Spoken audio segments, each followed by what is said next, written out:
नमस्कार दोस्तों, Behror integrated farming channel पे आपका स्वागत है। जैसा कि आप सभी जानते हैं कि बहरोड इंटीग्रेटेड फार्मिंग चैनल समेकित खेती के लिए डेडिकेटेड है।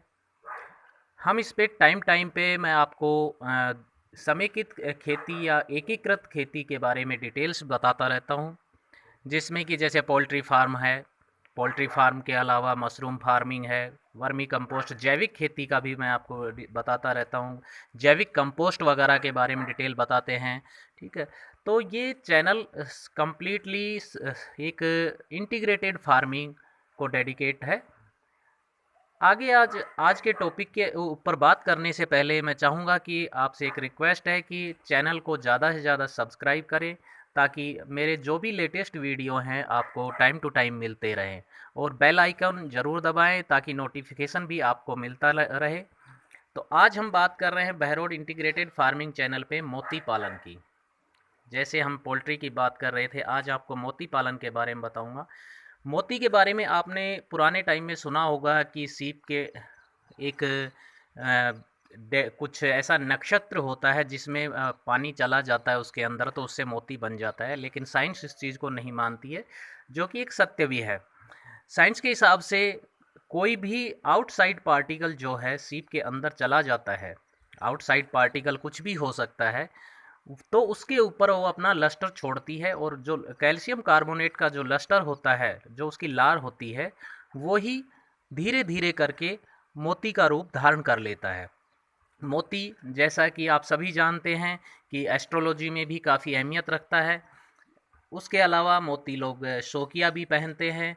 हमारे यहाँ भारत में मोती पालन जो होता है वो डिजाइनर मोती पालन मोस्टली किया जाता है, क्योंकि हमारे यहाँ गोल मोती का जो प्रोजेक्ट है वो वाइबल नहीं माना जाता है। तो हम यहाँ पे डिजाइनर, जिसको कि मेंटल कैविटी में हम न्यूक्लियस इंसर्ट करके और सर्जरी करके और हम मोती बनाते हैं, उसकी फार्मिंग की जाती है। मोती पालन की फार्मिंग के बारे में मैं आपको आगे धीरे धीरे सभी चीज़ें डिस्कस करता रहूँगा।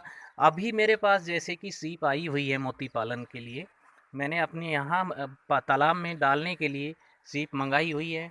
सीप मंगाने के बाद आपको कम से कम उनको 8 से 10 दिन अपने पानी में रखना है। उसका रखने का रीज़न ये होता है, सर्जरी से पहले 10 दिन वो सीप आपके पानी के कंफर्टेबल हो जाए। और जो मोटिलिटी होनी है, मोटिलिटी इसलिए होती है, एक तो ट्रांसपोर्टेशन हो गया, दूसरा जो आपके पानी के पैरामीटर चेंज हुए, जैसे आपके यहाँ का पीएच कुछ और है, टीडीएस कुछ और है।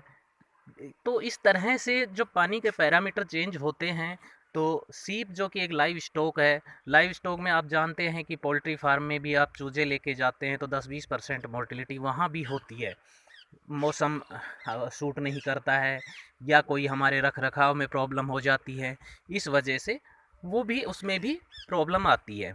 उसी तरह सीप में भी कुछ मोर्टिलिटी होती रहती है। जैसे कि आप ये देखिए,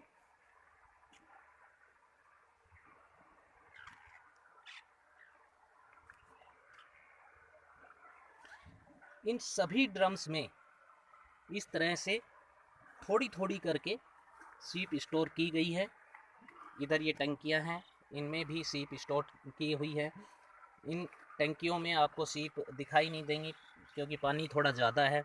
ये पानी आपको जब 15 दिन के लिए या 10 दिन के लिए आप अपनी सीप को रखते हैं, तो डेली रूटीन में इसको चेंज करना है पानी को। अगर आप पानी चेंज नहीं करते हैं तो इसमें अमोनिया क्रिएट होगा, और ऑक्सीजन की मात्रा पानी में कम हो जाएगी। इस वजह से आपकी सीपों की मोर्टिलिटी बढ़ जाएगी। अब आप देखिए, आपको दिखाता हूँ रीजन जो है ये, विदाउट एनी सर्जरी के ये कुछ सीप जो 2 दिन में निकली है, मोर्टिलिटी पीस निकली है। अब ये सीप अगर मैं सर्जरी कर देता तो इसमें ये होता है कि हमारी सर्जरी की वजह से मर गई है, लेकिन ऐसा नहीं होता है। पानी चेंज की वजह से और दूसरी जगह ट्रांसपोर्टेशन की वजह से कुछ परसेंट सीप की मोर्टिलिटी होती है। अगर आपके वहीं पे अवेलेबल सीप हैं तो ये नहीं होगी। जिस जगह पे आप रहते हैं, मान लो आपके आसपास की नदियों में सीप अवेलेबल हैं, तो ये चीज़ नहीं फेस करनी पड़ेगी।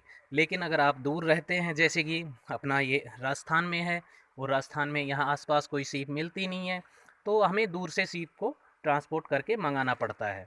अब जब सीप दूर से ट्रांसपोर्ट करके मंगाते हैं तो कुछ परसेंट मोर्टिलिटी अवश्य होती है उसमें। तो दोस्तों इस तरह से मैं आपको आगे भी मोती पालन की चीज़ें बताता रहूँगा। अब जब भी इसको 8 दिन 10 दिन बाद हम सर्जरी करेंगे तो मैं आपको सर्जरी भी दिखाऊँगा, कैसे सर्जरी की जाती है और तैयार मोती कैसा होता है वो दिखाएंगे। या सामने आप हमारा तालाब देख रहे हैं, इसमें कितनी अच्छी ग्रीन एल्गी बनी हुई है। अभी इसमें पानी चल रहा है, मोटर का, ट्यूबवेल का पानी चल रहा है। ये फुल कंप्लीट भर देंगे, भरने के बाद इसमें इन सीप को सर्जरी करके डिप्लॉय करेंगे और 18 से 24 महीने के बीच ये मोती तैयार होगा। आपने सुना होगा बहुत से यूट्यूबर बताते रहते हैं कि 1 साल में मोती तैयार हो जाता है। आप कब कतई उस पर भरोसा मत करिए। 1 साल में कभी भी बेचने लायक मोती तैयार नहीं होता है। वो मोती ऐसा होगा जो टूट जाएगा, और टूट जाएगा वो मोती तो उसकी कोई वैल्यू नहीं रहेगी। वो लस्टर इतना कच्चा होता है, नहीं चढ़ पाता है इतना ज़्यादा। तो दोस्तों आज के लिए इतना ही, धन्यवाद। आगे फिर इसी टॉपिक पे और वीडियो आएंगे, दूसरे टॉपिक पे भी वीडियो आते रहेंगे। चैनल को प्लीज़ सब्सक्राइब ज़रूर करें। धन्यवाद।